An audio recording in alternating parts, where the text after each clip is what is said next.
Welcome to the third installment of the 2044 series. We're so excited today to talk to you about art and museums on today. A couple of things that I just wanted to mention before we get started. I wanted to thank all of our wonderful sponsors, our major sponsor, the Onsted Institute, as well as the College of Visual Arts and Design, and all of our other college-affiliated sponsors as well. So we thank you for your support on today. So welcome today. Our panel structure will begin by exploring the terms of Afrofuturism, critical race theory, or CRT, and anti-Blackness, just to reorient our audience to the themes that we'll be discussing today. And then also, we just want to let you know that the chat feature will be disabled for today. And so any comments or questions that you have, please post them in the Q&A feature. And then our panelists will have the opportunity to share their own screens and present their visual content. And our questions will be guided based on 3 guiding questions, which Dr. Brown will be going through. And then just to let you know that this is the final session for the spring 2021 semester, but this is an ongoing conversation, so stay tuned for our fall 2021 program.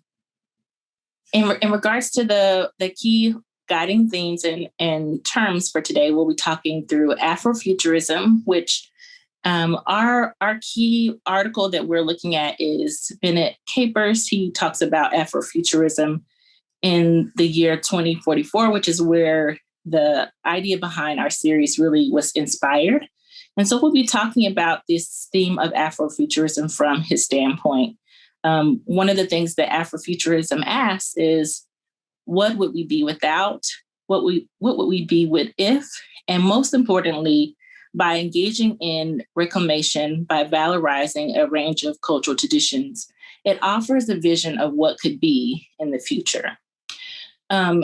We all know probably through watching Black Panther and a number of other examples within popular culture that Afrofuturism can be seen through a number of different themes and tenets and fields, from the visual arts to fashion to education.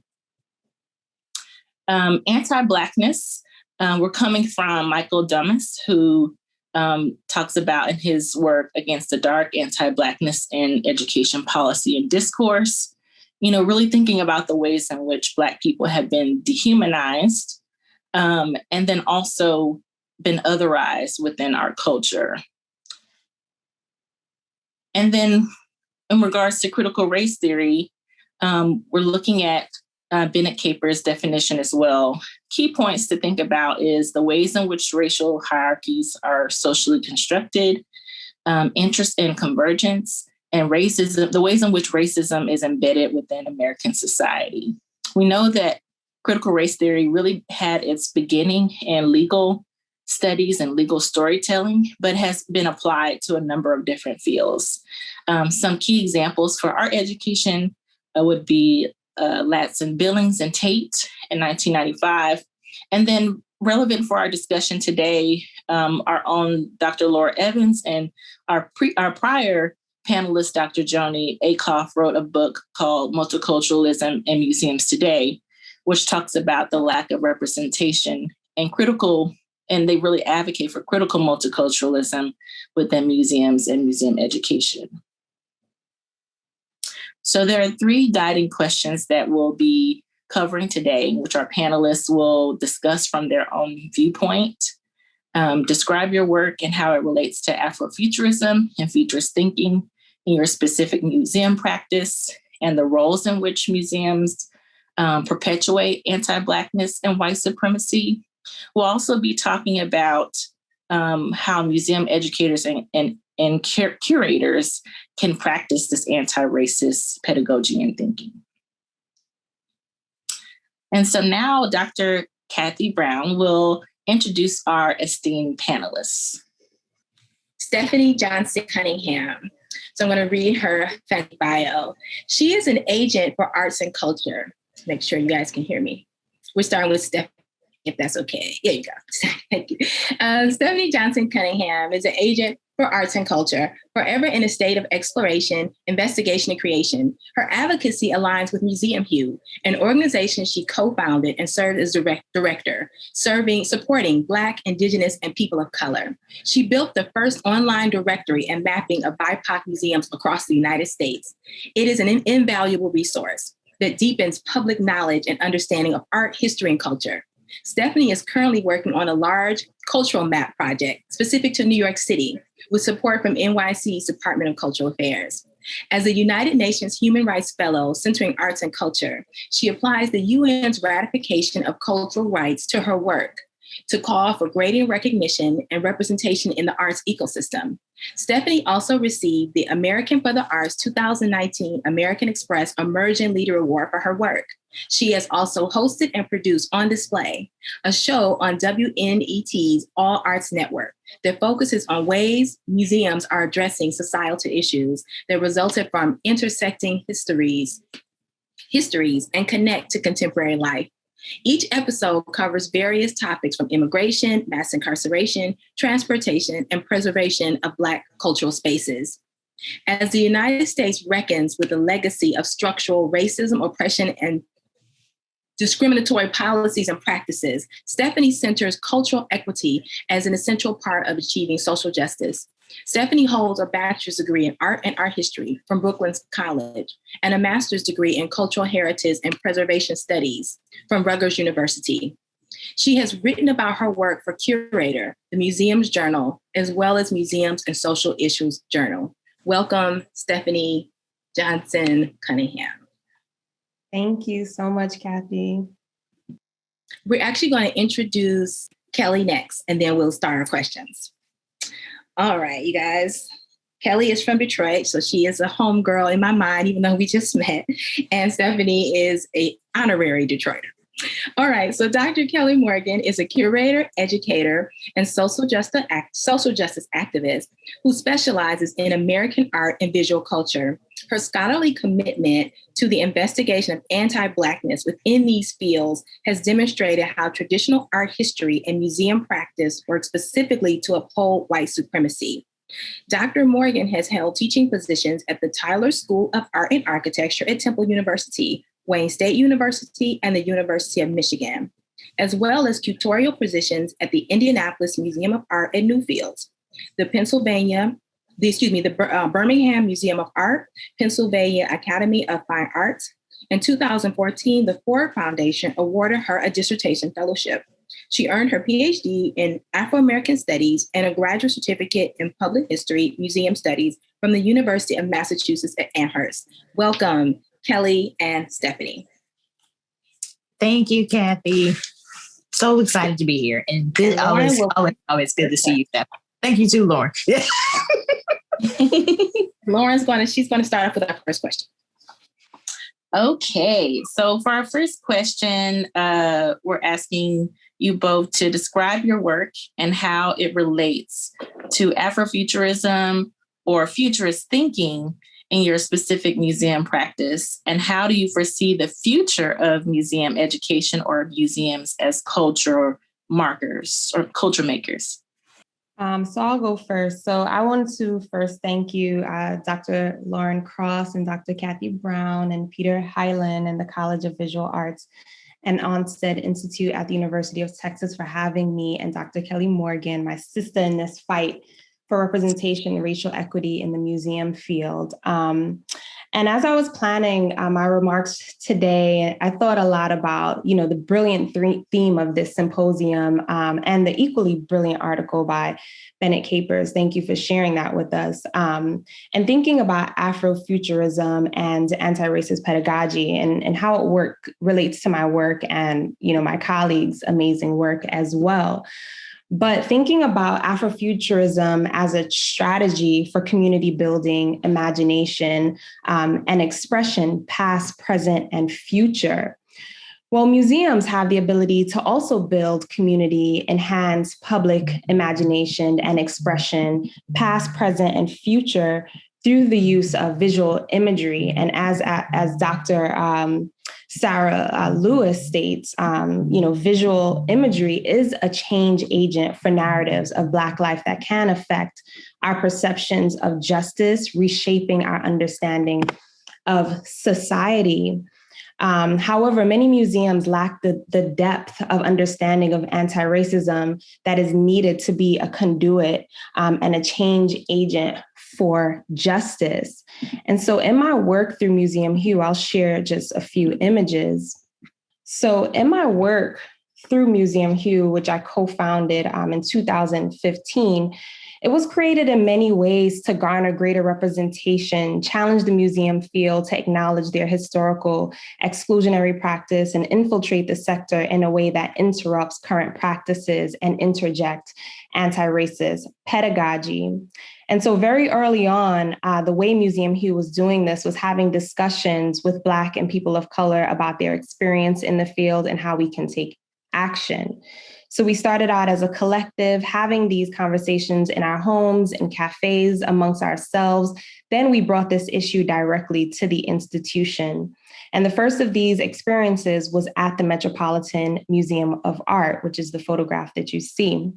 So we went and met with leaders at the institution and we're talking about our expectations of the field. And so at the Met, we discussed a range of topics, including anti-Blackness and Egyptology studies. For example, the display and commodification of cultural art without acknowledgement of colonial violence, the growing diversity, equity, and inclusion initiatives as it relates to staff and artworks and more.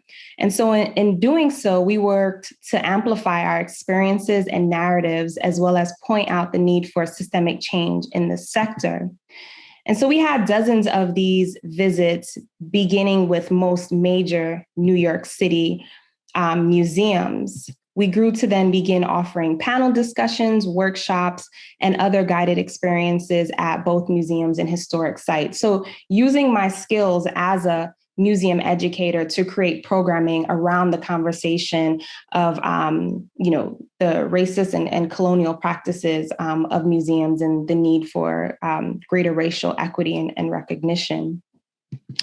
So again, visiting both museums and historic sites and also amplifying institutions like Weeksville Heritage Center, a historic site and multidisciplinary museum dedicated to preserving the history of the 19th century African-American community in Brooklyn. So Museum Hue programs introduced our community to a wide range of topics such as museum education, historic preservation, curatorial practices, etc.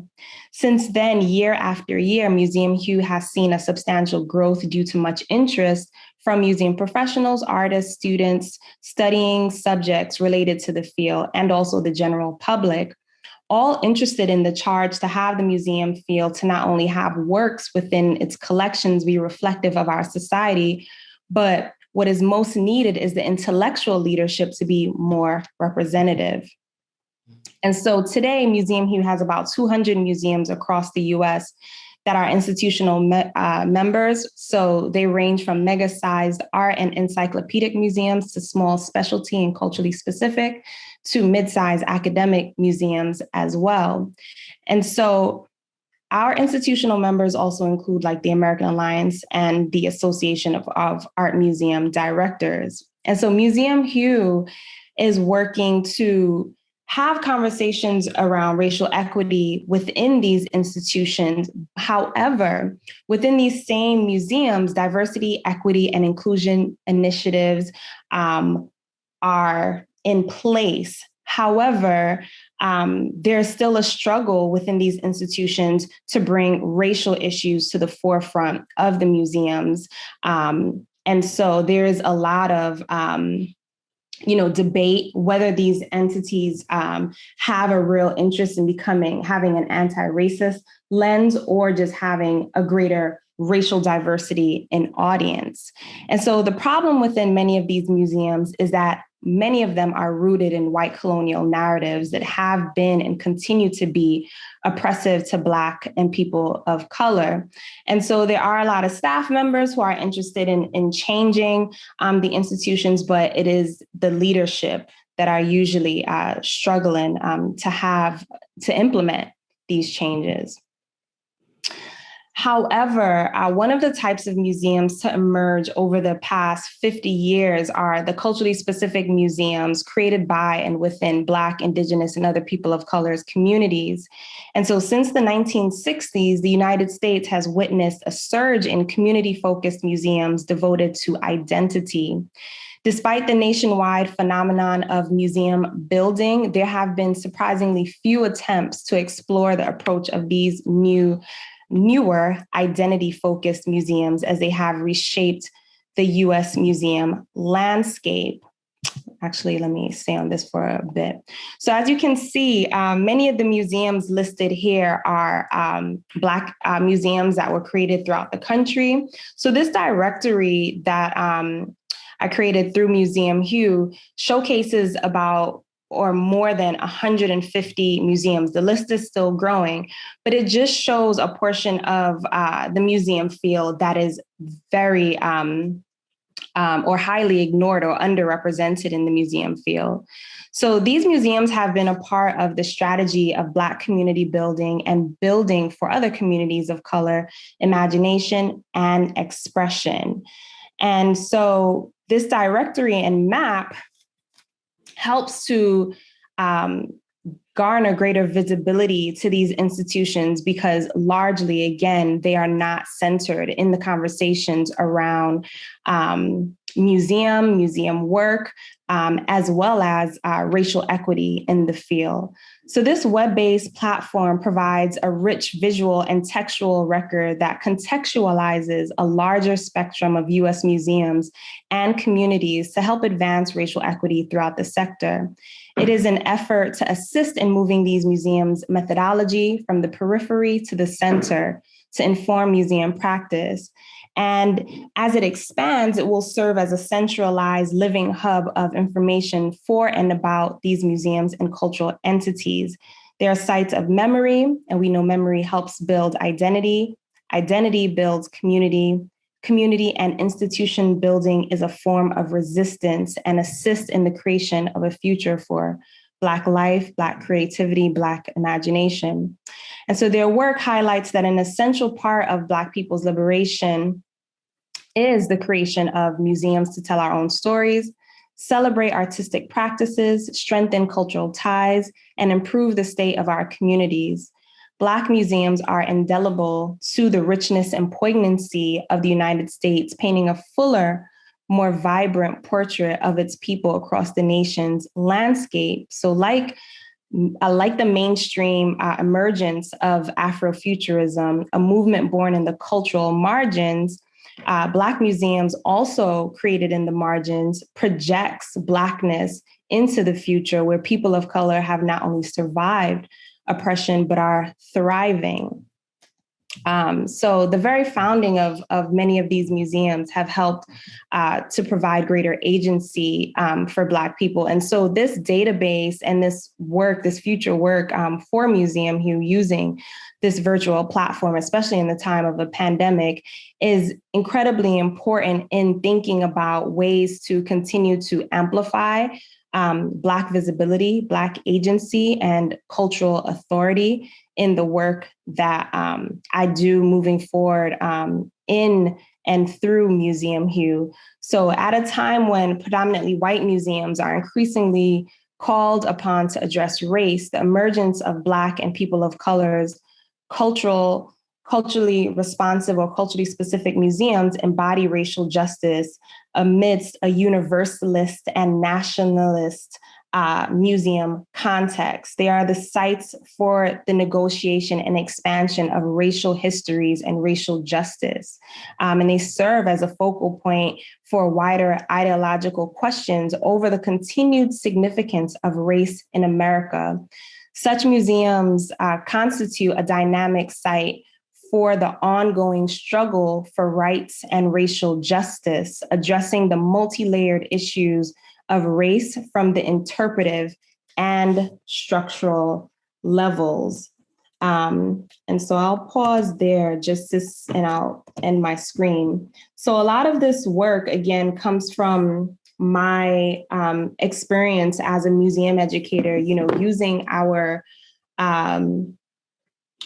collections, institutions, histories to reshape and to redefine what interpretations are offered within these museums and spaces. Again, whether it be predominantly white museums like the Met and talking about anti-Blackness in Egyptology and the gallery that we were in, or looking at specific Black spaces that were created within our community and bolstering those visibility as well. And so kind of figuring out how to have a place to discuss the importance conversations that they both offer.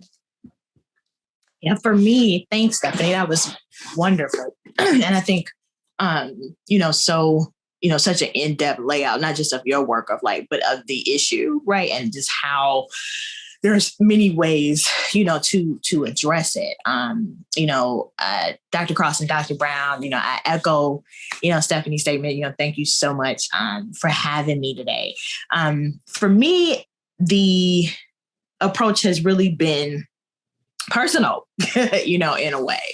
I am a specialist, pretty much my specialty. Like I said, not a lot of people notice about me because the work pulls me in different directions.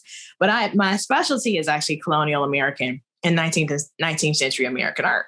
American art as a discipline is like one of the widest, disciplines, in the field, really. They're really the discipline, even in art history, right? The field is super behind. So my curatorial work, or my curatorial philosophy, is really one of care. I come into all three of the institutions, that I worked at as the curator with care in mind, so not just care of, my colleagues, but care for, and of Black communities. So I'm working very literally, from a Black framework that grounded, how I was raised, and how we did things in my family, how we did things in my community.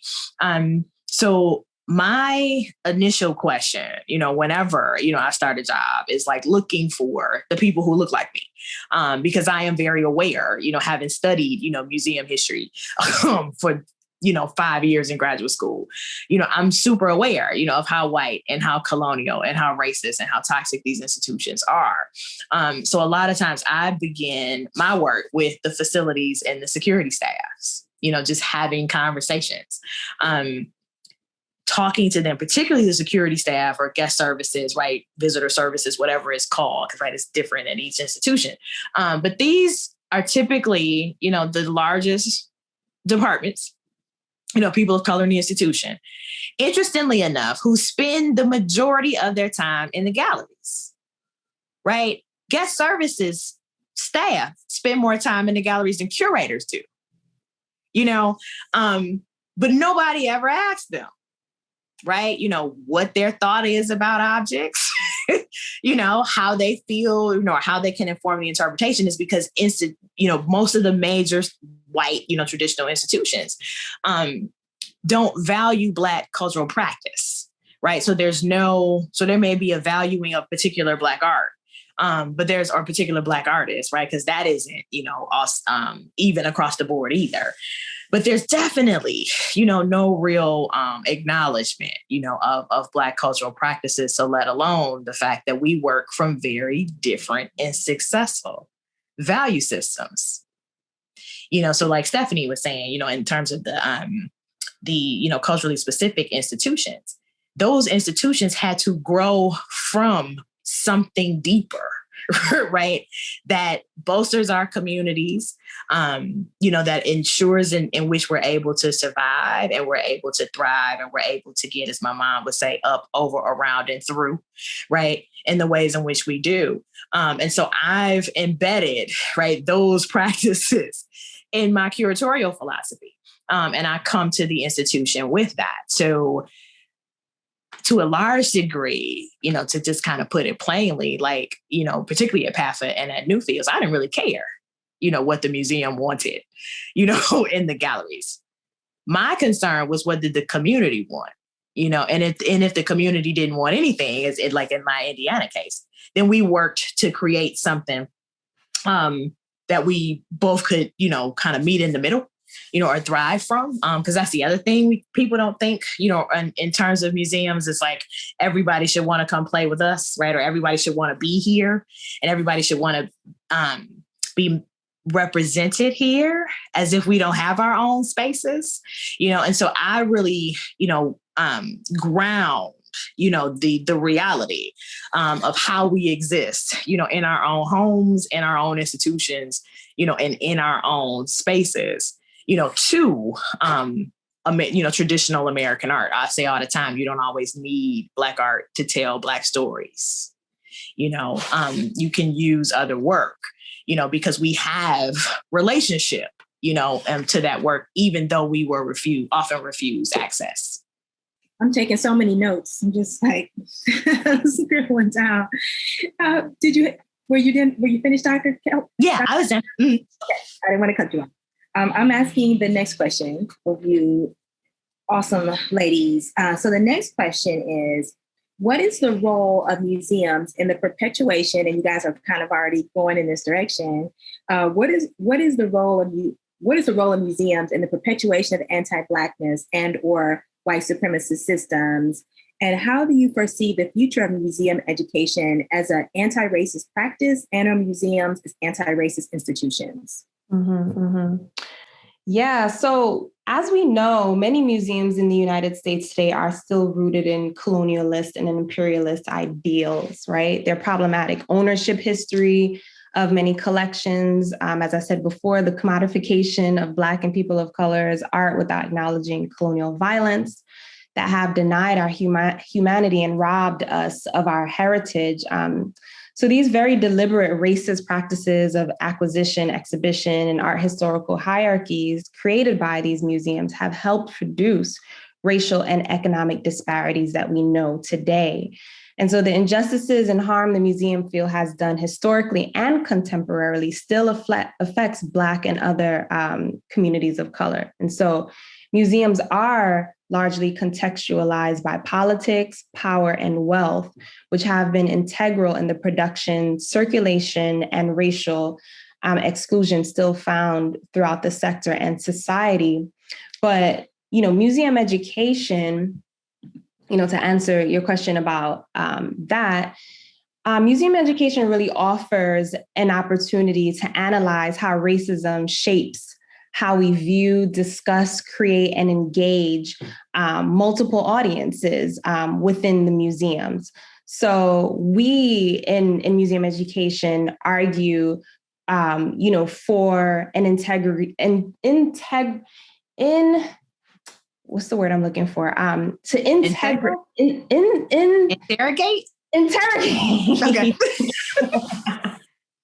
Thank you, Kelli. Interrogate the ways in which racism often intentionally and unintentionally manifests in our interactions with exhibitions, audience, and colleagues, as Kelli was also mentioning. So, we try to create spaces where multiple identities are valuable and that there's greater equity. So connecting learners and, visitors to collections, and exhibitions, museum education can play a pivotal role in dismantling the systems of oppression that operate within the museum field. And so, as I said before, using my skills in, programmatic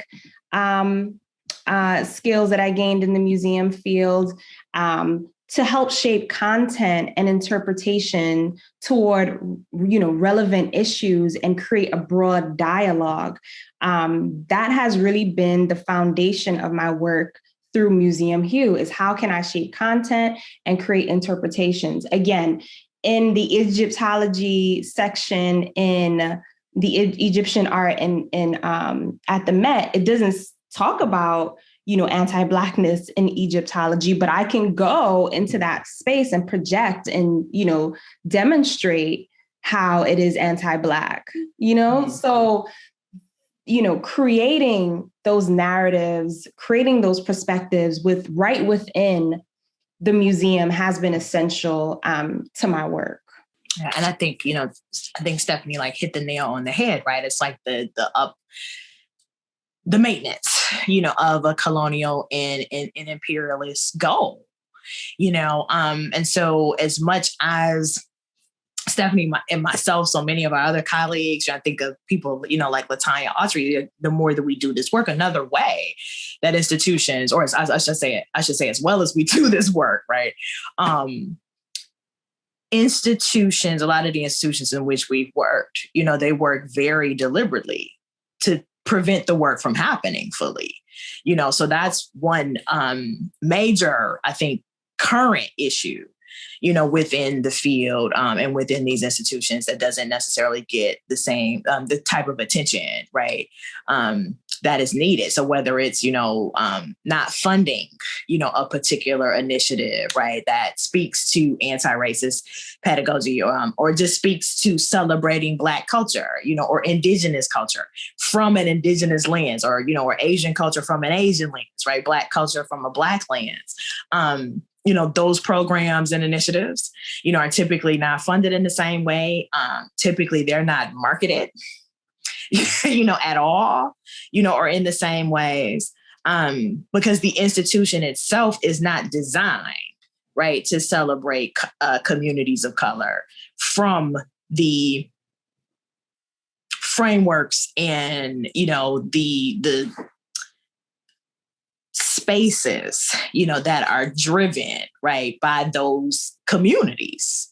I think of ways in which, and Stephanie touched on this too, the way that like interpretation, like teaches you how to see, when we think about visual culture studies or, visuality, institutions are, museums, right, art museums in particular, are central, to that. So it's like, who's allowed to be seen? So if you're walking and, in my case, if you're walking through an American gallery and the only representation, of a Black person that you see, is a very racist caricature in a, criminal painting, right, or William Sidney Mount painting, and then you follow, you follow the galleries, chronologically, and you don't see a decent representation, of a Black person until, you see a Barclay Hendricks painting. And that's if, the institution even has, right, a Barclay Hendricks painting. You get the sense, that you're not welcome, you're not wanted, you don't exist, or that people weren't painting, like all of those things, go into how not just we build identity and, like Stephanie was saying, like access to heritage or building heritage, but value, just flat out, value.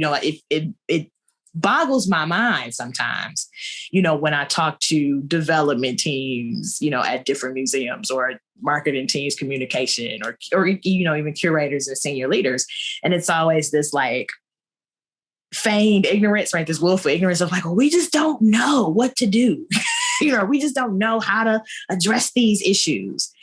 And I'm just like, you don't seem to have that problem when it comes to addressing middle-class white communities. It works for middle-class white communities and upper middle-class white communities because you continue to do it. Why would it not work for any other community? Chew on that for a minute, and you can just kind of like hear the gas, right, or the pearls clutching. And so it's like, you don't do it, in the same ways and in that same investment because it'll work, right? When you give people, a way in which to see themselves, it produces all kinds, of like wealth, whether that psychological, individual, emotional, or culturally, or literally economically. And so I do my best to try to like call them to, call white museum leaders, to the carpet, on that, because they're or I should say the maintenance, of anti-racist practice, in museums is very purposeful. from the very beginning, to right now, it's a very purposeful thing. You both are hitting some really awesome points. So you see me over here scribbling profusely. And then also we have some really great questions coming in, but I have one more question, and then we'll start to get into these deeper reflections that everyone's having. So our last question is, how can museum educators and curators engage in anti-racist pedagogy and thinking? Describe the distinctions between anti-racism in museums and colonial decolonizing, not colonizing, decolonizing museums, as well as other social change frameworks and cultural perspectives. Yeah, so I think, for me, thinking about this question around, anti-racist pedagogy and thinking for museum educators or in museum education and the curatorial role, I think about the fact that, race and racism is a continuing conversation needed within the field. I don't know if every museum educator and curator should be given the responsibility of, understanding or bringing forward a pedagogy that they themselves don't really understand. So I think that, training of museum educators and, curators around what exactly anti-racism is and, how do you incorporate that pedagogy into your practice? And I think, and Kelli talked about this a bit, but looking at artists specifically, right, within the collection or on display in the museum and pulling out the fact that some of them are connected to, colonial wealth and, the enslaving of people and having all those conversations. But I think we have to be honest in saying that there is an issue with leadership. And museum educators and curators can be as anti-racist as they want to be and project it within their work. But the leadership within the institution often, pushes back on those kind of narratives. So there are ways, in the way that I'm working through my experience at Museum Hugh doing museum education. There's a whole movement. Kelli, you mentioned LaTanya Altry about museums are not neutral, and for these kind of conversations to be had within the institutions.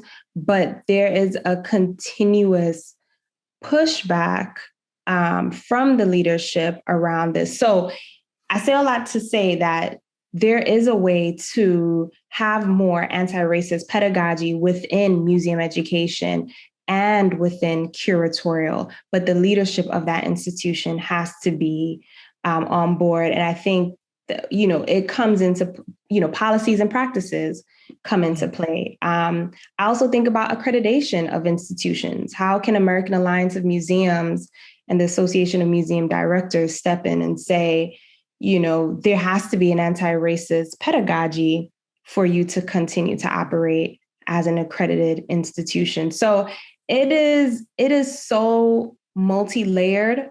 And I think in bringing these issues to the institution, whether physically visiting them and, talking about these issues or having it on social media, it all builds pressure, which is incredibly necessary. And then I think in the UK, there's a young white woman who's doing rogue museum tours. I think that's what she calls it. And where she basically talks about through an anti-racist lens, how the museum money comes from, colonial practices and how all of the artists and portraits of figures on the wall gain their wealth through enslavement and things like that. And so people are trying to push this work forward, but how can we also get the policymakers involved to say this should be the norm. This shouldn't just be like a one-off thing or a thing that some museum educators and curators are better at doing or addressing. So no, what do you think, Kelli? Absolutely right. Like, oh my God. It's so true. You know, that just made me think, Stephanie, about the and you guys may remember this. I think he's a Nigerian ancestry, but like born in France. And he is, I don't know if he's a performative artist, but he would do these performances where he would like take the work back. Did you guys hear about this? Or he would go to not like the Louvre, but like other museums around. He was traveling around France. And he was going in and he would go in and he would say, you know, this work was stolen, you know, from whatever. And he would he would research the object and the whole nine. Like it wasn't like a, you know, just kind of like a one-off kind of thing. And he did it at like, you know, maybe like 5 or 6, you know, museums, you know, and like getting sued and all kinds of stuff. But it made like national or international news that might've been a year ago now, you know, to say, you know, or to just put out there that that's just one way. And that's a French example, you know, here in the States, like, I mean, that's been my life the last like 8 or 9 months, you know, as I've been in the thick, you know, of trying to disrupt leadership, you know, at institutions across the country. You know, I was in Indiana doing this work with colleagues and everybody was white. You know, one, because it's Indiana, but there are so many folks, you know, who are trained, you know, white and people of color, you know, who are trained, who are dedicated, who have whole degrees, you know, in this work. But we are very deliberately prevented from doing it, you know, by senior staff and trustees. And sometimes it's like, it could be a handful of trustees. It could be 2. You know, so and I'll just give you real live examples, you know, in the PAFA situation, you know, last June, you know, with the really sordid press releases, right, that the former director put forth about, you know, being anti-Black Lives Matter. And like nobody that worked at the institution, you know, could be involved, you know, in the social supporting, you know, BLM. That came, you know, from 2 of the most conservative and the 2 most wealthiest trustees at the Pennsylvania Academy of Fine Arts, because they were very, you know, anti-BLM, you know, and so the director was just kind of doing, you know, what he was instructed to do by the trustees, right? Because museum directors answer, you know, to trustees and the board. So if you have a board that's primarily conservative, you know, like really 1% white, oftentimes male, you know, conservative voices, it's not a lot you can do, you know, to change these things. You know, I've been, you know, I was forced out of that institution for doing this work. You know, watched several of my other friends, you know, be forced out of other institutions, you know, for it. So it's not just a matter of like defining it, right? I think there's a critical mass, you know, of curators and museum educators, like I said, of color. And like, you know, you do have some, you know, some white curators, particularly in my area, like in American art, who are just like, you know, willfully ignorant, you know, but for the most part, you know, there's an entire understanding. And I'm ultimately willing, you know, to name it, you know, as it is. And it's a crisis, you know, because the culture, you know, of silence and fear, because we are working, you know, with such toxic leadership, you have people that are resigning and just saying, you know, I'll figure something else out, you know, so the field is really in this crisis mode of losing, you know, another entire generation, you know, of curators who were interested in this work. And it happened before, you know, it happened in the 90s. And that's another thing, you know, that as a field is not discussed widely. You know, it's kind of the stuff that's like swept under the rug. There was an entire demographic, of curators and museum educators, who were hired through like diversity initiatives, in the 90s, none of those people, are in the field anymore, or very, very little percentage, are here. And as, I've been doing the work that I've been doing lately in terms of museum activism, a similar thing is happening, where people are just quitting, people are just walking away, and so the anti-racism really requires, for institutions to decenter themselves. And in order for that to happen,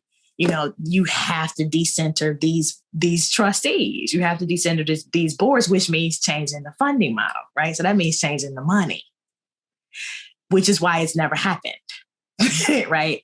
And which is why the situation, is what it is right now.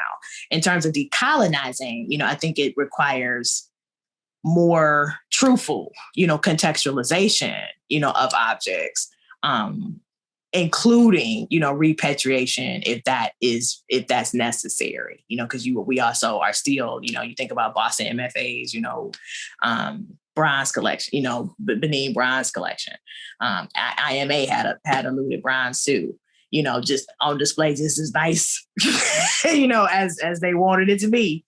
And when people, different scholars and stuff would ask, and it was like, oh, we got it by all, through all legal measures, and it's like, you can never like get something that was stolen through a legal measure. like the fact that AAMD, creates the rules around this stuff, and so then now culture's changing, right? Society's changing. The pressure is a little harder. And they're getting ready to change the rules again, to benefit themselves. So it's really like, we're kind of stuck between, I hate to say it, but like a rock and a hard plate, because it really, like Stephanie was saying, it really is about changing the top now, because we really have, I think, shifted the middle, in the bottom. It's how do we change the top? This is a great point from both of you. So one of the questions that I have is about the leadership question, right? I know that there was a whole Facing Race initiative by the American Alliance of Museums, and that was all about how to train the boards and how to train leadership. Where do we know, like, what the status of that is? Like, was it successful? Or these are all initiatives that happened, prior to this, more recent moment of crisis. I think we've been in a state of crisis for a while, but I think it's just all kind of come all out, basically. But I just wonder, it seems as though there is a sense that this is the major issue. I wonder, like, what exactly is happening in that particular work to try to help the leadership? Do you all know? From what I do know, it's like most leaderships are just buying their time. It seems like they're trying to kind of get their ducks in a row. And this is totally like, my own like theory. This is not anything I have proof of, but I feel like from what I'm hearing on the inside and trying to keep people's like privacy, and identities anonymous, it feels like they're getting ready, like there's going to be a break at some point, and there'll be some kind of like fringe private sector, and they will have their own institutions. I think the deaccessioning conversation, that took place at the vote that took place, at AAMD a couple of weeks ago, and then the conference in Syracuse, what was that, week before last, or last week? I think that's where they're couching, the shift, this whole idea of monetizing collections, as a way to have an out, right? Because if you monetize the collections, you can't take, they wouldn't be able to take the deaccession funds with them, but they would be able to buy back, right? Like if you're affecting the market in that way, and these are people with, $1 billion wealth, they would be able to buy the work back, much easier, much more fluidly, and quickly than institutions ever would. Right. And so that's just kind of like a theory, that I have there. For the other side of that, Lauren, is like, you got the folks that are saving face, right? So the people who know it's a bad situation, who know they have to face it, they're going to tell the public what they need to say, in regards to the DEI initiatives, issues, whatever. But behind closed doors, because the public has never been fully aware, of how art institutions work or art museums, it's business as usual. So there's also this kind of, what would I even call it? Like this kind of free range, kind of state. Cause it's like, well, we can say this, right? We can develop these plans, we can put out these statements. What is the public really going to do? And then again, because of the culture of fear and silence, it's what can the staff really make us do? Staff can't really do anything either, right? Because you're not going to quit. If you do quit publicly, we'll ensure you'll never get another job again.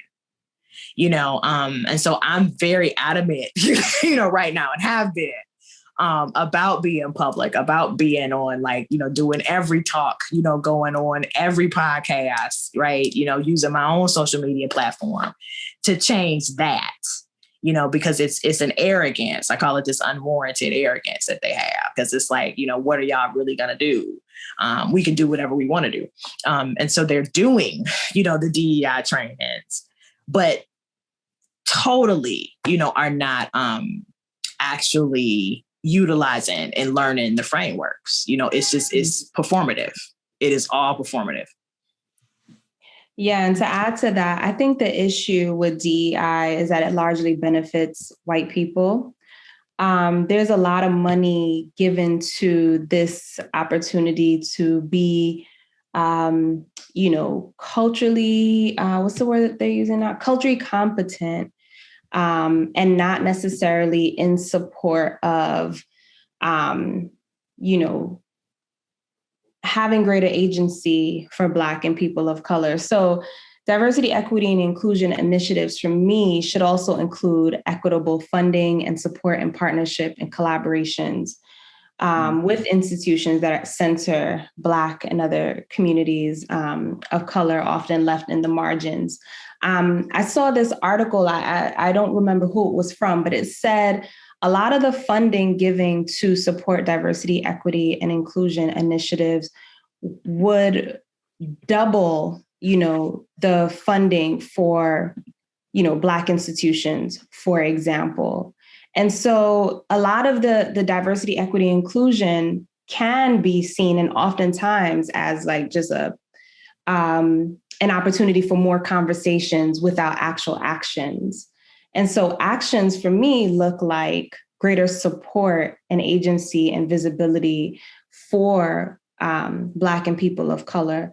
But diversity, equity, and inclusion hasn't been necessarily centered around that. It's been centered around having conversations and having Black bodies in white spaces, or having people of color bodies in white spaces, being invited in white spaces, right? Without looking at the fullness of what is needed around diversity, equity, and inclusion. And it is looking at our communities, looking at our institutions, and having greater reciprocity between, entities that are predominantly white and our Black institutions as well. So that for me is the issue that I find with a lot of diversity, equity, and inclusion conversations and narratives, is that it's millions. It's being had as well. Let's be honest, it's because millions of dollars are being given to diversity, equity, and inclusion initiatives. So, when it boils down to it, it comes to money. Economics is a huge part of equity. And that is not a conversation that is being had around diversity, equity, and inclusion. Another issue that I have with diversity, equity, and inclusion is that it lumps too many things together. And a lot of times it does so without saying the word Black, right? So they're like, we need people of color, we need women, LGBTQ. all these conversations and all these groups deserve their own conversation, right? But for me and for America, race has always been the baseline of the issues that we're facing, because the museum field has a lot of women. It's white women, right? And so we need to be honest about racial equity instead of calling it, diversity, equity, inclusion. Be very explicit. And so that explicitness will help us. And if you focus on racial equity, you'll hit issues that pertain to women, to LGBTQ, to disabilities, because people, Black and other people of color, we intersect with all of those identities.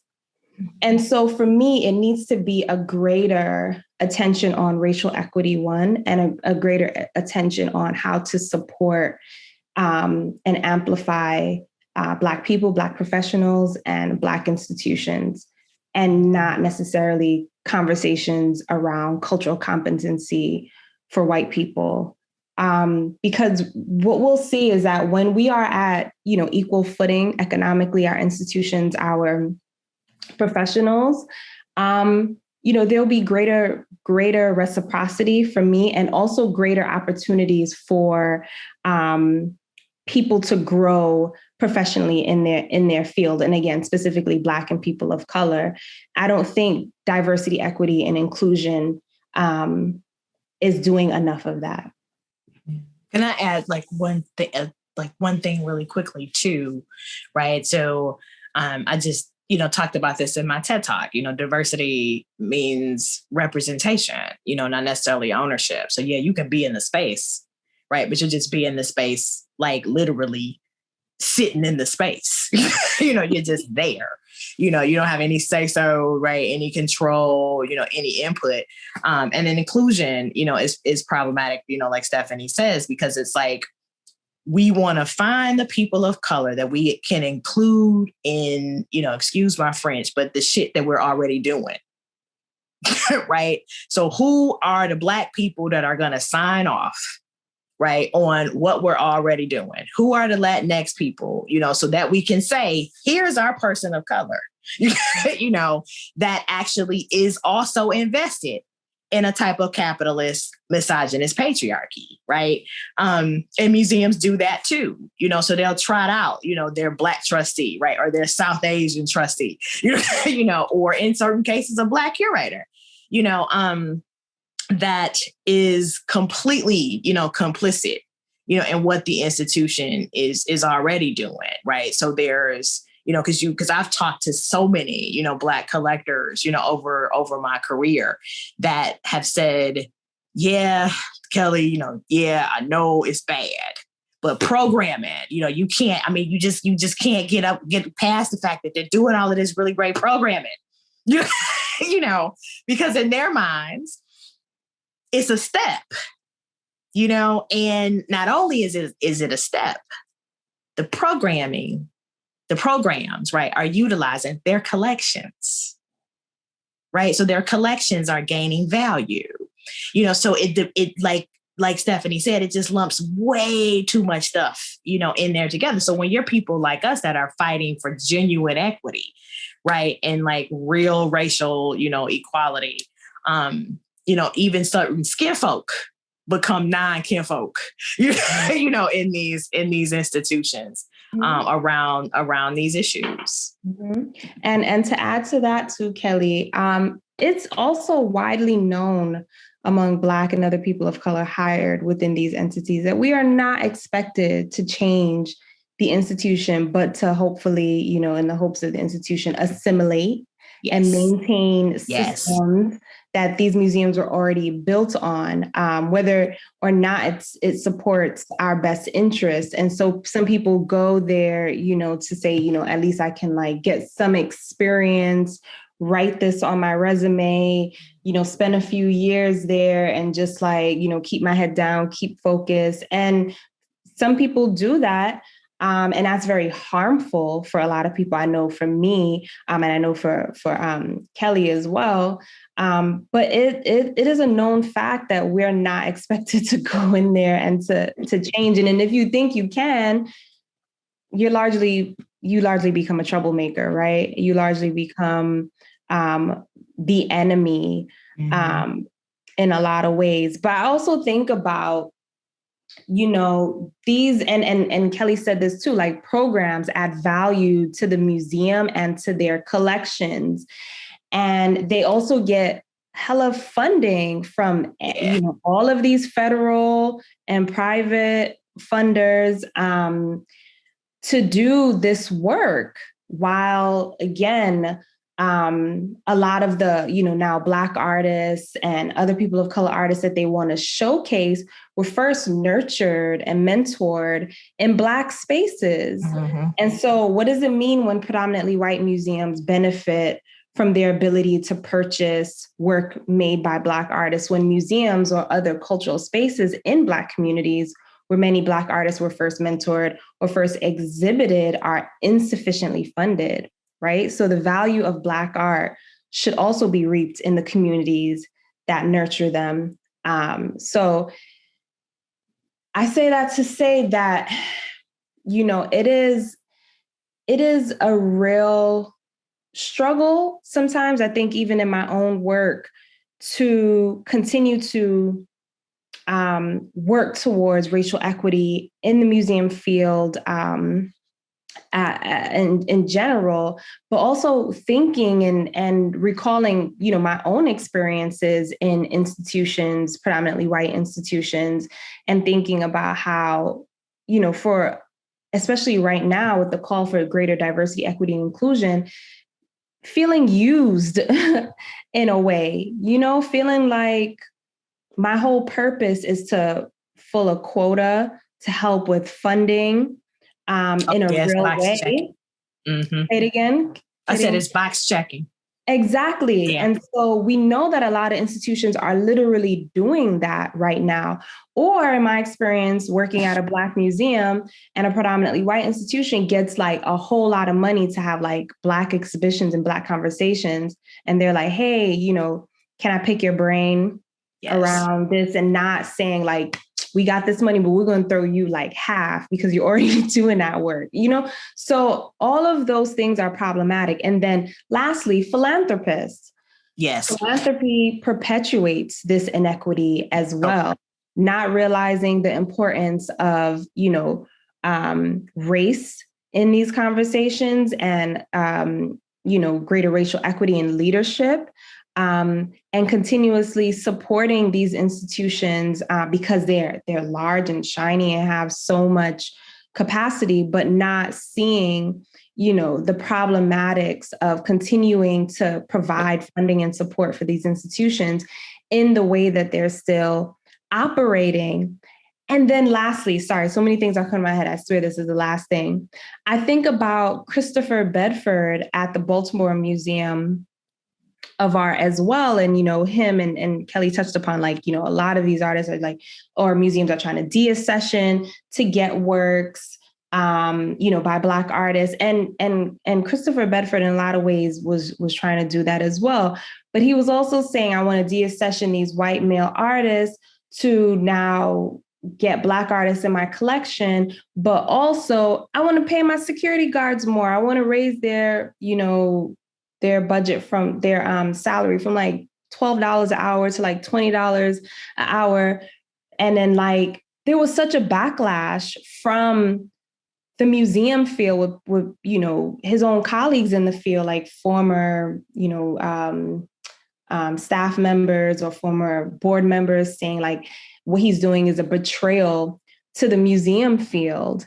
And, here's this white man saying like, literally, what he's doing is not for everyone, and talking about this pressing need for change within institutions in this country, and how the institution, in his words, is failing in their mission of providing the right kind of service, right? And so he's talking about how the fact that the museum field has kept their walls high and so elite that they failed democratically.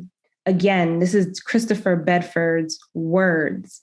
And the museum field came for him. Like, people were like, oh, other museums, you shouldn't do exhibitions and collaborate with him. Other museums shouldn't lend works to his institution. I mean, it was gross. Yeah, I say all the time, it's an ecosystem. Right. So go ahead, Kelli. Yep, it's an ecosystem. So it's not just one person, or one thing. It's the funding orgs, it's the institutions, it's the boards and trustees, it's collectors, it's artists, it's the galleries, it's Sotheby's and Christie's. It is an entire ecosystem. And like Stephanie said, and when you're somebody that's vested, in, first of all, that's not invested in that, invested in dismantling it, right? Or working from a different, again, framework, right? Or a different foundation. As, Shadra LaBouvier says, you become inconvenient real quick, and they will erase you. And it's like, people don't, we get threatened, like literal bodily threats, hate mail, we get all kinds of stuff, for doing this work. I can't tell you, how many times some, a PAFA faculty member said I didn't belong there, right? Or that wasn't my space, and I think people like the Newfields institution, I think they found out the hard way, and just expecting me to roll over, right? Because the idea is that, if we can scare them enough, if we can threaten enough. So like Stephanie was saying in Bedford's case, or like, the Baltimore Museum of Art's case, because it's like, oh, we don't want to be cut off the loan list, so we won't do it. But that's the stuff that they do. It's like, I hate to even say it like this, but, it's like the mafia. And you can get in a lot of trouble, and you can get into a lot of danger, when you go, because this is power, we're talking about. I used to say like, man, it's not like, we work for the CIA or the Pentagon or something, like it shouldn't be this deep. But then it's like, but it's culture war, right? So it is that deep, it really, really is. And it's scary, if I mean, it's, like I said, I'm just, I wouldn't name folks, but if I could tell you, like you would be shocked, at the people who have called me to talk to me over the last 6 months, super high profile, museum world people who are scared out of their minds, to even mention what is happening to them, in their institutions, or they witness something, because this is the other thing about the art world. There's no regulation, right? So all of this stuff is happening. We can't go to AAFD, right? We can't go to AAM, and get legal representation, or push back. AAMC is, trying to do some things, and, and it's like, praise Jesus. But like, you can't go to the Getty, or Ford or Mellon with this stuff, because some of their funding streams are coming from the exact same people, who are calling curators, threatening them, you know what I mean? And it's like that kind of stuff, it's like what we're up against, I think kind of what I like to say behind the curtain, and until we really, can flush that out, we'll constantly have to come up with these sort of innovative ways, to do it subversively, or to do it outside of the institutions themselves. But like you said, Kelli, it's definitely a cultural war. It's cultural warfare. We know that as museum professionals, the rest of the world probably, or people outside of the field may not see it, but museums play a fundamental role in creating national values, in reproducing historical, political, and social relationships through their narratives. And they're used as a portal by many people who utilize them to learn about art, culture, and history by way of interpretation and presentation of vast artworks and artifacts. As well as the tax breaks. Yes. Right? Like the other, I'm sorry, Stephanie, but like the whole, like, it's a racket. Yep. To a certain degree too. You have these trustees who know that they can get their works conserved, right? Because they're cool with the board, the chairman of the board, or they live next door to the director. And all the director has to do is go to conservation, regardless of what the workload is in conservation, and say, here is this gargantua, French, Italian Renaissance, Baroque painting that I need conserved. And then all work stops. And then you have to conserve this painting. And people are like, why? Well, because the director says so. And then you come to find out, it's like the board's chair's father-in-laws, like stuff like that, is like, it's all kind of tangled up, in there together too. So it's like their personal, attachment to what, Stephanie is saying, like how these institutions really drive, national, and individual identity and economic stability. But much of it also boils down to value too, right? So we know, so some of the examples you just gave, like, they can get this conserved and, this goes up in value, but we know that value is not intrinsic, right? So value is placed on certain arts and objects. And that's why there's a hierarchy and that's why there's an art historical canon. Can we talk about the canon as well? Like, there's a canon for a reason, right? To show that these works are more valuable or more important, more prestige than other works. And those on top and those in the field, those in leadership, those on the boards, continue to perpetuate what's valuable, what can be collected or should be exhibited and cataloged and in publications, all of those things that raise the value of these works. And so if you take them from those things, then, you put you and me, Kelli, at the top, and, you'll see other works increase in value and seen as valuable as read as well. So it's really a power play at hand.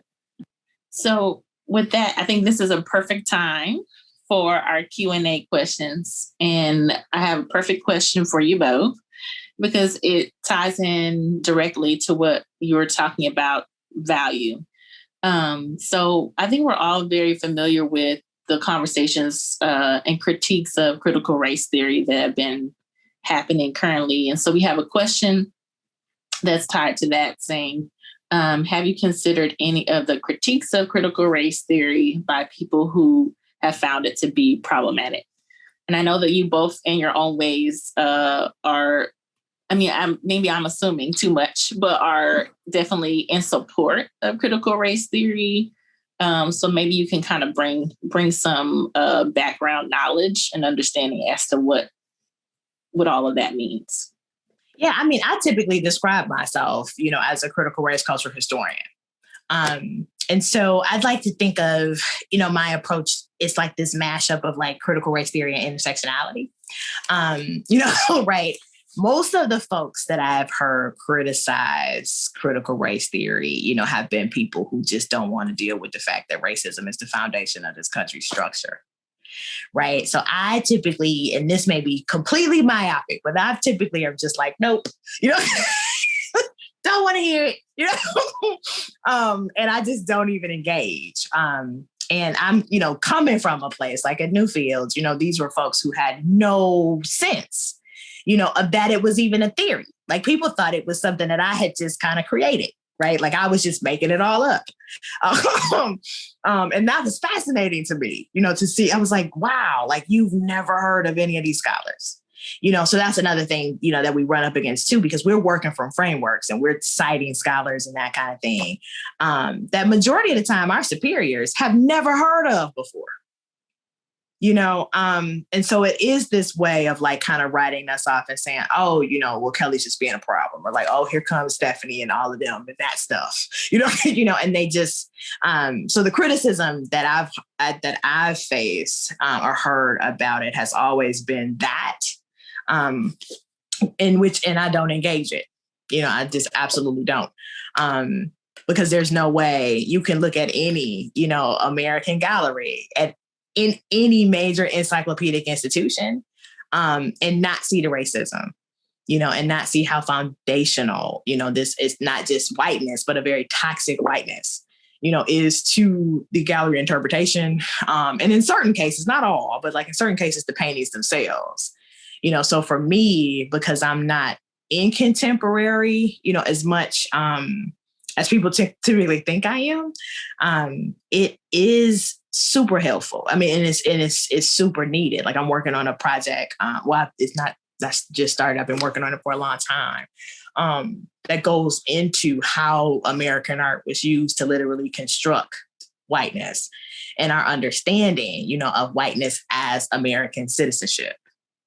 Like you can look at American paintings, from the colonial period to damn near the 1860s and not see any significant representation of slavery at all, right? Or even anti-slavery sentiment. There's a reason for that, right? Right. The anti-slavery sentiment is in the visual culture, and most American art historians will tell you, oh, it's because, the American artists wouldn't have been able to sell the work, which we know, is untrue, because anti-slavery sentiment, people bought that stuff in droves, like the lithographs, right?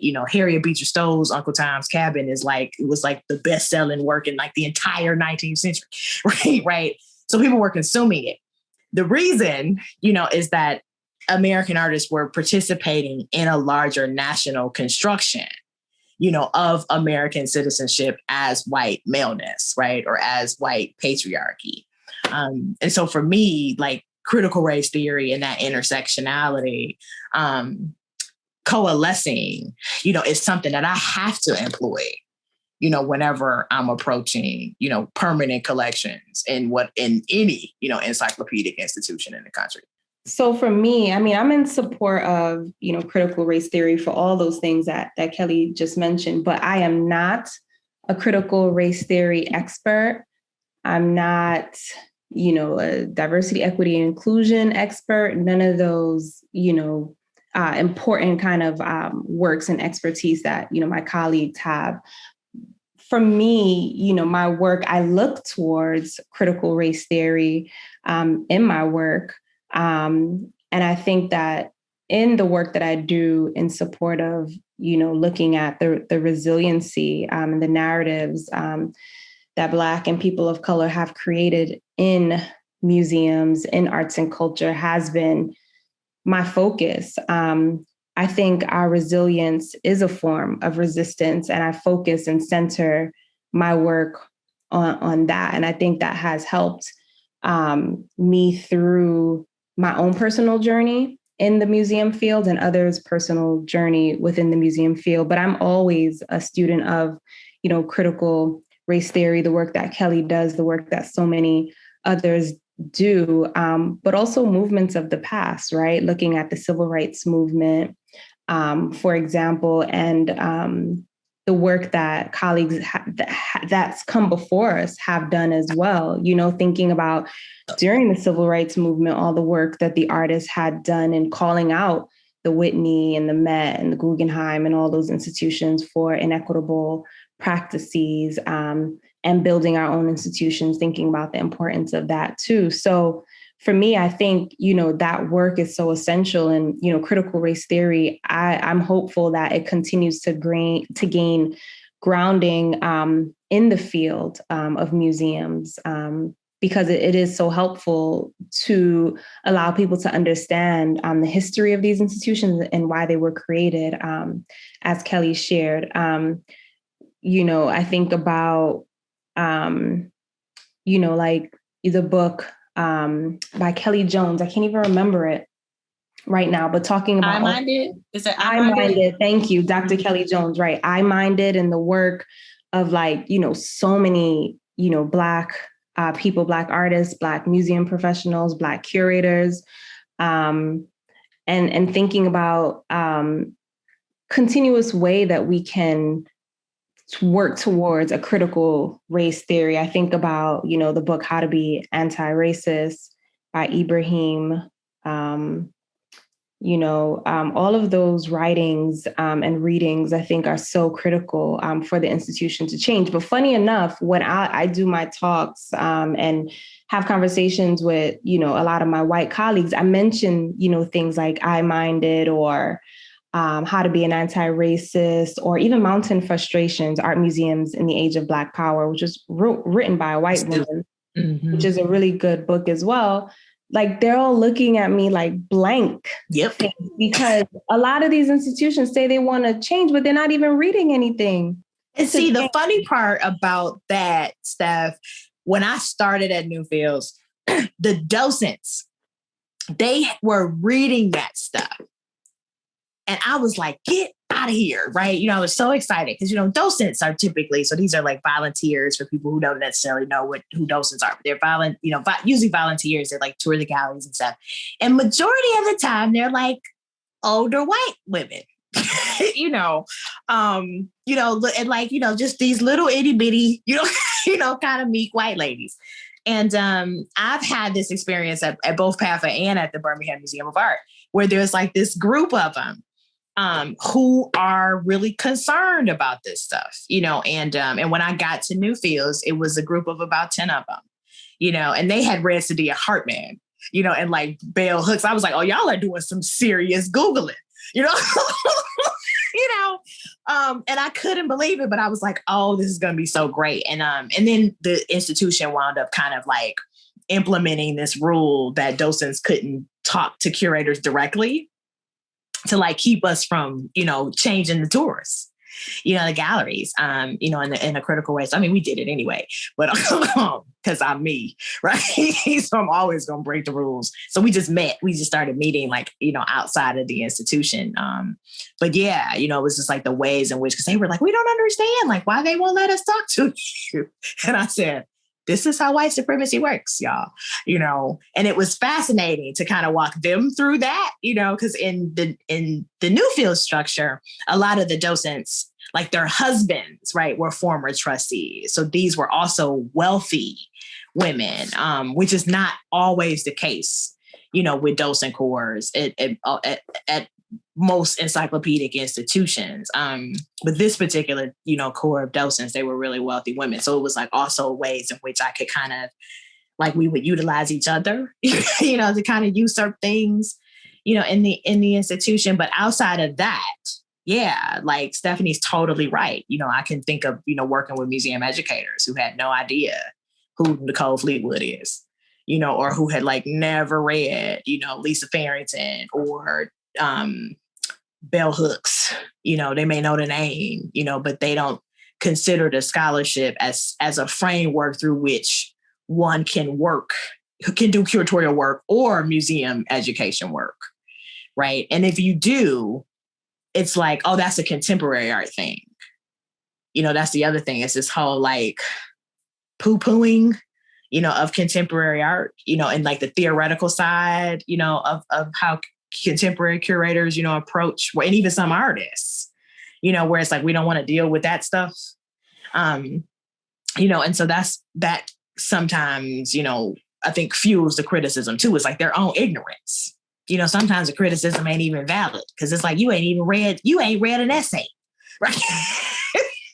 If I can stop you there, actually in my last class, we had a conversation on the power of the docent, but I know that's a whole nother we're going to officially go ahead and end it here. But if you ladies can stay a little after, you can answer some of the questions you like. But we'll go ahead and wrap up now for those of anyone that needs to go. And we want to thank Dr. Kelli Morgan. We want to thank, I'm sure soon to be, I'm assuming it's in her mind, Ph.D., Stephanie Johnson-Cunningham, both of them for coming out and just sharing all the pages and pages of notes that we have and giving us, speaking truth to power, just like the panelists that we've had this is our third panel.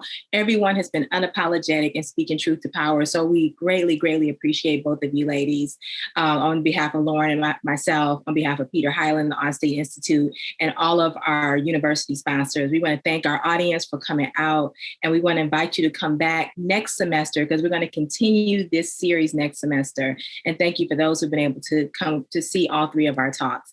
And the talks will also be on the Onsteed Institute YouTube page if you want to go back and view this or the other talks prior to this. So we'll say goodbye to anyone who needs to leave, anybody who wants to stay after, and the panelists, if they can stay, they'll answer some of the questions in the chat. Thank you all. Okay. Thank you. Yeah, thank you. You guys. Awesome. I wanted to say, Kathy, did you have a question, or was there a question in the Q&A that you wanted to highlight for a second? I actually had my own question, but there are so many in the chat. Yeah, there's a whole bunch. One comments right now. Some of them are people giving you guys praise, and some of them are great questions. So I'll maybe pick one from the chat, because I did have as well. There was somebody asked. They just said, it just says anonymous, but they asked a great question. They specifically said, Kelli, but both of you guys could definitely answer it. I'd like to know more specifics about the idea of Black cultural practices in the gallery, and what some examples might be. Yeah. So one is, which again I was never able to carry it completely out, right? But it was writing interpretation, in what, I hate to even say it this way, but like in the way that we speak, right? In African American English. So being able, to look at a painting, and, read a label that's written in Black vernacular, that's written in the ways that we speak, but it's also, what would I call it? Like narrated, in the ways that we speak. So, saying maybe like, this joint, right, instead of this painting, depending on who, wrote the label. Because I was working specifically with outside community members, and I wanted them to write the labels in their own voices, right? And that it wouldn't be like, a secondary thing, or like a quote, if there were, I think in the Black community, we do a lot with our cultural production. So when you're looking at, I'm trying to think of the perfect example, if anybody watched, the Verses on Sunday, right, with Earth, Wind, and Fire and Ozzy and Steve Harvey, people were like pissed off at Steve Harvey, right? Because he wouldn't shut up. But it was like, our cultural production is music, it's clothes, it's food, it's memory. It's not just like, this artist used, a particular color palette, right? And this particular, it's like, no, it's like, how does this image, relate to something that I have lived? And it was that, working with, both Latinx, community members and Black community members, to write about paintings, in that way. And like I said, of course, the framework, was completely sabotaged by the institution. And so I wasn't able to carry it out. But it is something, that, you will probably see, in the next, year or so. Because I think it's super important. It's like we never think about, how we even relate to cultural products or, cultural production and, art and culture differently than other people, so it's like I wanted, like some of my older women in the group, who were cookers and bakers, I wanted them to write about the deck art in regards to them, making their sweet potato pies, right? Or selling their cakes, out of their side doors, right? To the other people in the neighborhood. And, so that other audiences can understand that these objects function differently, for different groups of people. I think what's interesting about that, Kelli, is that sometimes I feel like artists are given more leeway if their practice has that component in it. They're given more leeway to do that kind of cultural production that you're talking about than like the museum professionals. Do you see it in that way absolutely. As well? Because it was one of the reasons why, the institution was freaking out, because these were not, contemporary, like, decorative vessels made by, Theaster Gates, right? Or Roberto Lugo. These were 17th century soup tureens, right? Right. These were colonial paintings, Gilbert Stuart, Benjamin West, Rembrandt Peale, these were like major, sort of white, colonial American artworks. And the idea is that Black, working class, and poor folks don't have any knowledge, right, or access or sort of understanding, of these objects, which we do. At least I know it was a huge thing, in my family. Like my mom collected British Willowware, and we just knew it as my mom's, it was like mom and all her blue and white stuff. That's what my grandfather, referred to it as. It was just like, that's what it was. And then I got into decorative art and I was like, damn, get out of here. I had no idea. So that was how I kind of came to building that approach, because I said, if this was alive and well in my house in this way, and I'm one house on, the west side of Detroit, in one state, in one city, I can only imagine what the stories are. If we just ask people, right? Like, museums are so used to centering themselves, even curators, we're so used to being so central to everything that we do, that we don't even ask other people, what different interpretations can be. And so I've really, that's another kind of core aspect of my philosophy, is decentering myself, So this brings me to one question that talks about, how do you view Black identity in relation to American identity? You kind of referenced some of that a little bit, but maybe you can kind of dig a little bit more. So Black identity, and I'll just talk about it in terms of like how I use the terms, right? So whenever I use Black, I'm using it to refer to like the diaspora. So that's everybody. That's African Americans, Jamaicans, Afro Latinx community. That's all of us. And then I'd use African American, typically when I'm talking about, the African American context. Now I know as Black, like, we all have different American, different experiences as Americans. But something that I've been, and this has been, I would say over the last like maybe 10 to 12 years, that I've had to, because I'm reared in an African American context and then academically trained, right, in an African American context. So I've had to work on myself to decenter the African American cultural experience as the only one, right?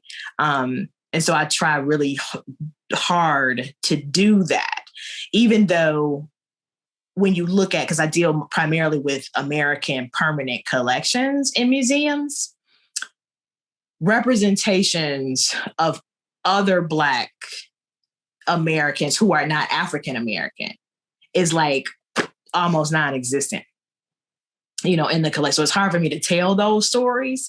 But I do, even with my students, I do make those distinctions. Because now I think that's super important. It's like the Black experience is such a myriad, and it always has been. But I think we've like codified, right, and concretized the African American experience, as if other Black people don't come to American art, from a very different lens. I have a friend, Didier William, who's Haitian American.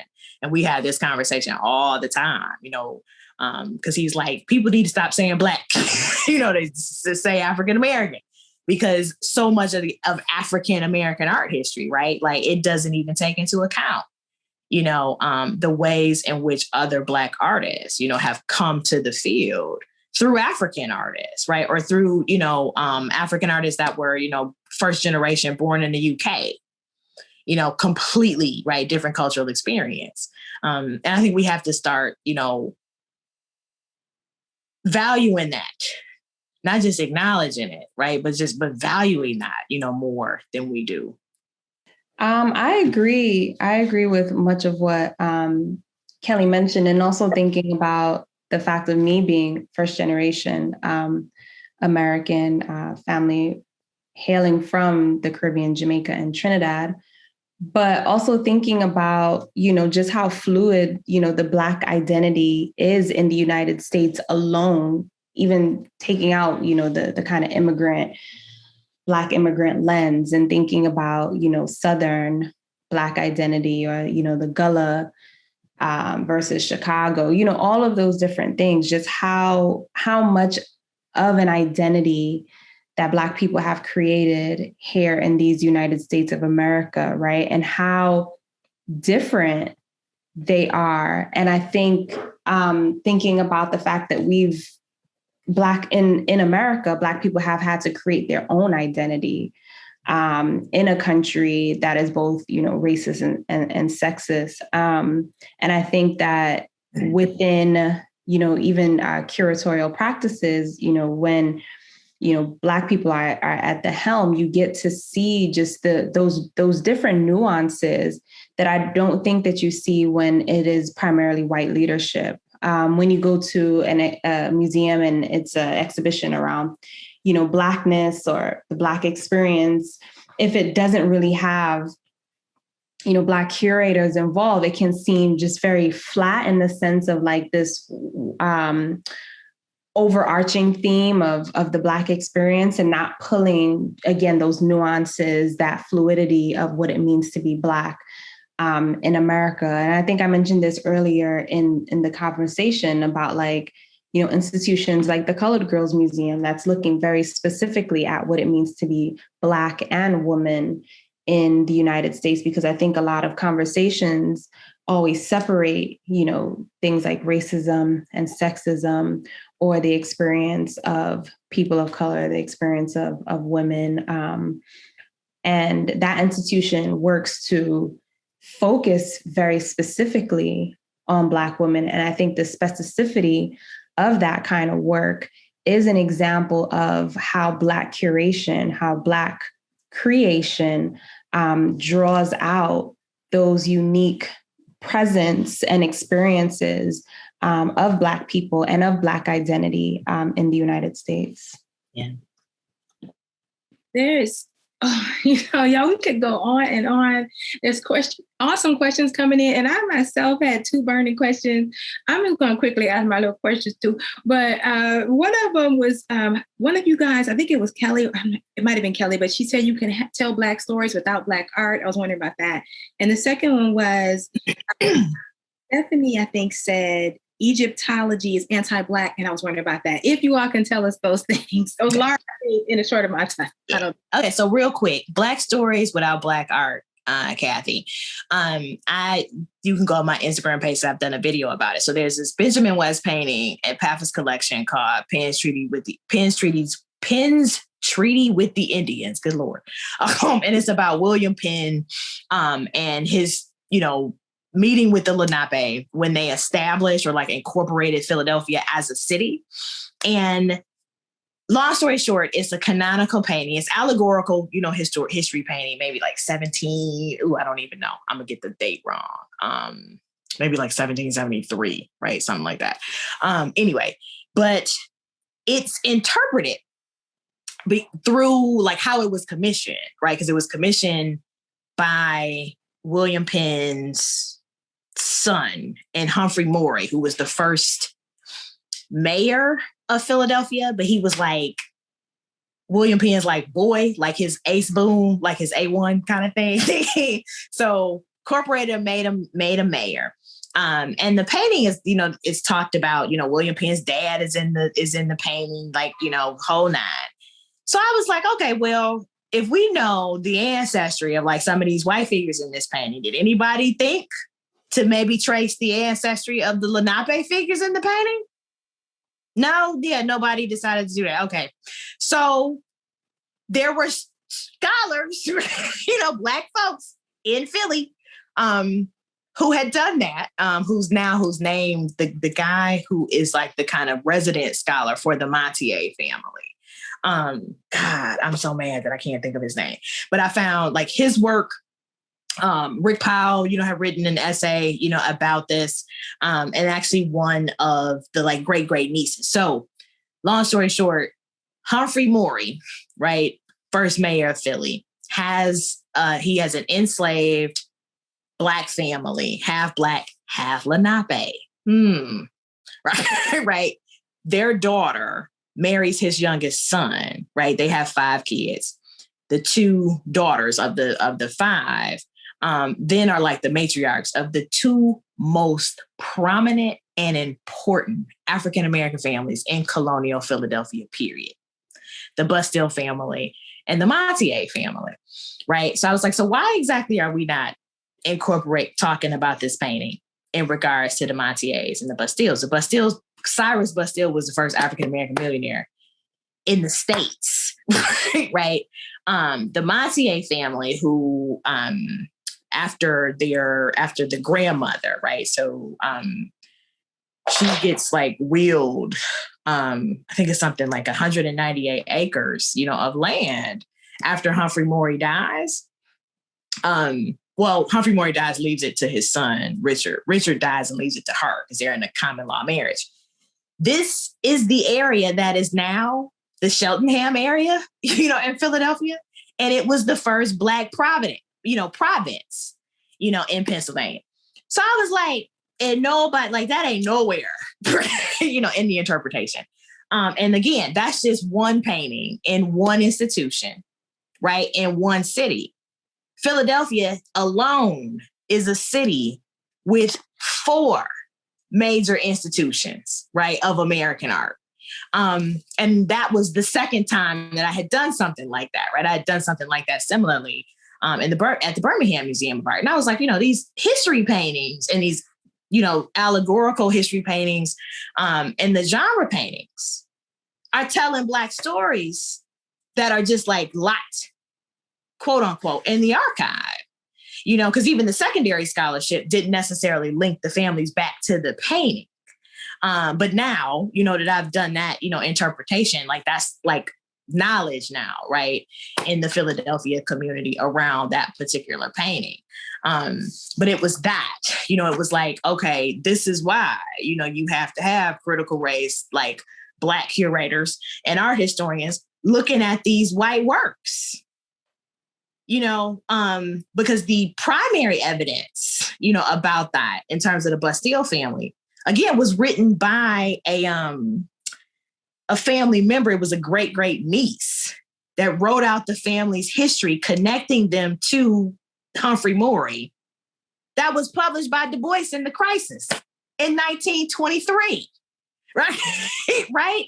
So if you are looking at Black publications, if you don't know to look, at Black art historians, you're missing an entire side of the story. And this is something that is like so desperately needed, in colonial American art. And I can't do all of it, but I do try to do, as much of it as I can. If you can just share your social media, because we have some great questions, maybe they can just contact you guys individually. Sure. It is at Ellie616. So it's my name without the K. Yep. ELLI 616. Okay. And then Stephanie? Yeah, mine is at Steph A. Cunning on both Instagram and Twitter. And they can contact. I've been taking a break from social media, so I haven't been active these days. I needed Can they contact you through you guys' email and Museum Hue also for you, Stephanie? Yeah, absolutely. Stephanie@museumhue.com. And Stephanie, did you want to take the last few minutes to answer that question? Or go ahead, Kelli. Kelli. Oh, sure.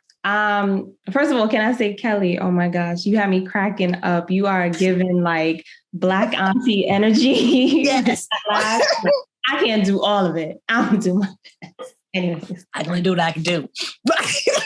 Exactly. Okay. So when I talk about like anti-Blackness in Egyptology, we know that Egypt was a metropolis, but the way that it's presented to us is always from a very white Greek narrative, not talking about the Black, very specifically, very explicitly, the Black presence that was in Egypt as well. And a girlfriend of mine who just became the first Black it's probably been about 2-3 years ago, became the first Black curator of medieval art at the Met. And And she talks about like Black people and people of color in the Middle Ages. Because when you look up like, Egyptian history through an Egyptologist lens, it's usually very white, very Greek, and it doesn't speak of the influence of and presence of the neighboring Black countries and groups and presence that existed during that time as well, and how there was a lot of blending happening too. And for a long time, I thought that like this was in my head, or this was just like Black people talking about this in my family. But I remember when I was at the Brooklyn Museum and we started the Ask app, where people can ask questions and get answers in real time in the museum. And a lot of people would ask about the Egyptian collection, like why was it separate from the rest of the African art collection? Like it's in Africa. Mm-hmm. And why isn't it explicitly saying that there were Black people present? And they pushed the curator actually to say that. And I remember talking about docents earlier. Some of the docents there were problematic because in a meeting, one of them said, it's clearly that there was no Black people in Egypt. Look at the people's nose. It was thin and their lips were thin. They clearly could not have been Black. And I was like, oh my, did you just say that in front of me? And I'm just like, Black people are just as diverse as any other group, right? They weren't West African, and you've clearly never seen like, different people from the continent because every, facial figures and features are different when you go to different parts of the continent. So there's so much ignorance in what you just said. But so the audience, the public brought that issue to the museum and the curators. So I think still now, I haven't been to the museum in a while, but when I was there, I know that wall label had changed and updated to say that it was a metropolis and basically like Black people were there, or Black Africans. I don't remember the exact wording, but that was really important for me to see as well, that the general public, again, I don't know the identity of these people asking questions, but people thought it was important enough to use this this opportunity to talk about the fact that it's not discussed. Black people are not discussed within Egyptology and Egyptian art. Thank you, Lauren. I'll let Lauren know she's going to close it out for us. But I wanted to thank you all for roll. Those of you 60 more people who roll with us for the wheels. Rolling. You are fellow. This is from Bennett. He calls us transatlantic children of the mother continent. So you all are my fellow transatlantic children, and we thank you so much. What to say?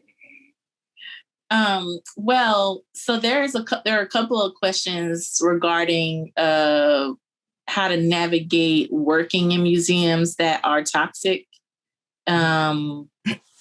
And so I thought maybe you might have some encouraging words to end with. I know, like, I was like, I would 6 months ago, I would have. I know. Well, and I think that this is important because when I've taught, we have a Understanding Art Museums course. I know we have some museums, education students who are probably tuning in. And when I've taught about issues of DEAI in museums, sometimes students can come away feeling like, well, like, should I be pursuing work in museums, or like, how do I navigate these situations? So I wonder, maybe you don't have any encouragement, but just some final thoughts for those who are really also very invested in the field and are, hoping to make this their career. Just any final thoughts, encouragement, or real talk, whatever you want to make it. I know that those questions are there. Yeah, I'm typically super real. with my students, with younger curators. I just started a PAC, with AAMC to support curators of color. And I'm just like, yeah. My biggest word of advice is you have to know your why. You have to be there because you want to be there. And you have to know why you want to be there. These institutions, they are violent in their psychological abuse, so you have to be able, to stand on your own 2 feet, to stand your own ground, to push back, because you're going to have to do it to do the work that you really want to do. You're going to have to do it. We were talking earlier today, right? That like all of us, kind of got in this field for a particular thing. None of us are really doing that work, right? Right? Because the field forces you, into, it kind of forces your career, in a particular way, and you have to be able to say, yeah, I'm going to do that. No, I'm not. I think the other thing is, make sure you are a good networker.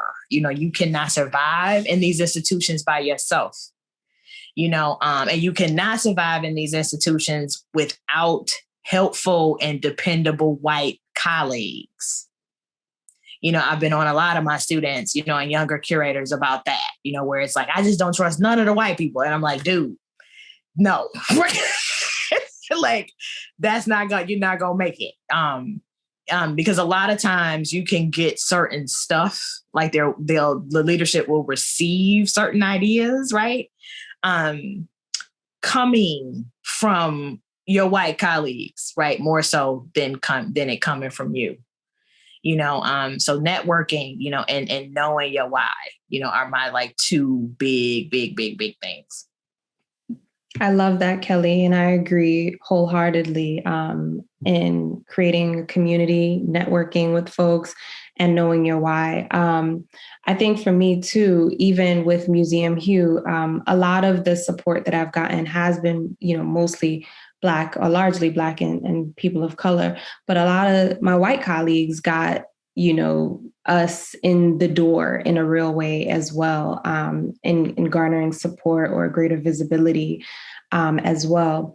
Another thing I would have to say is I think it's important for people to, try to carve out a path for yourself. And I think that still relates to the why.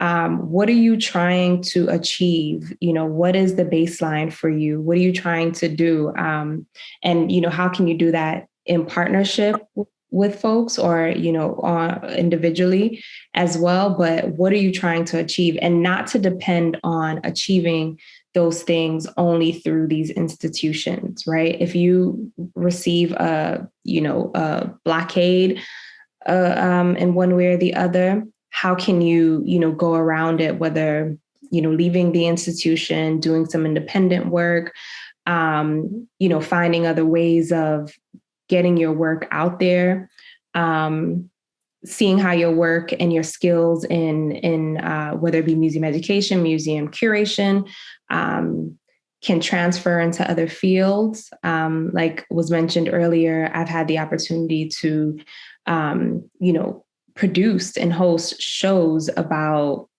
essential work in the museum field and the narratives that I'm censoring. So always kind of thinking about new and creative ways that you can also do this work. And I think just overall in this kind of environment or this current moment where the uncertainties of what museums will be coming out of the pandemic, a lot of opportunities have been lost. So how can you also begin to think creatively about your work and document kind of your work in ways that you find is important, whatever narratives you're trying to create. So I think that's also critical. Well, I think that was some really real talk and really helpful suggestions for our community, both at UNT and beyond. I know that we have people from probably all around the country. And I know in some other panels, we've had people even internationally, so thank you both so much for your honesty and for speaking your truth. Because that's what people really need to hear. They need to hear, what our experiences have been in the field. And I'm hopeful that, to your point about, allies and support networks, that there are people on so many different, parts of the ecosystem, as we talked about, that can begin to infiltrate in different ways and bring this work of anti-racism forward for us all, for the good of everybody, so we can enjoy these wonderful spaces that we all love and why we came into this field in the first place. So thank you both so much for sharing. I'm gonna be brewing over all that has been said for a while, and I'm sure the others will. We look forward to working with you again. Yeah. Staying connected. Yes. This conversation was also just so refreshing, even just for me. So I'm grateful for the three of you for being in conversation. Yeah, same here. Look forward to publishing this transcript. We'll be talking to you ladies about that. Yeah. And iterations as this grows and continues. So thank you all for your time. Thank you for staying after for an additional almost 40 minutes. I know. Thank you, everybody. The same 60 people. My goodness. Y'all are hardcore. Okay, hardcore. We love it. Yes. Thank you all so much. And we'll bid everyone adieu and let everyone enjoy their afternoons. And we'll be in touch with you ladies very soon. Thank you. Thank you. Bye.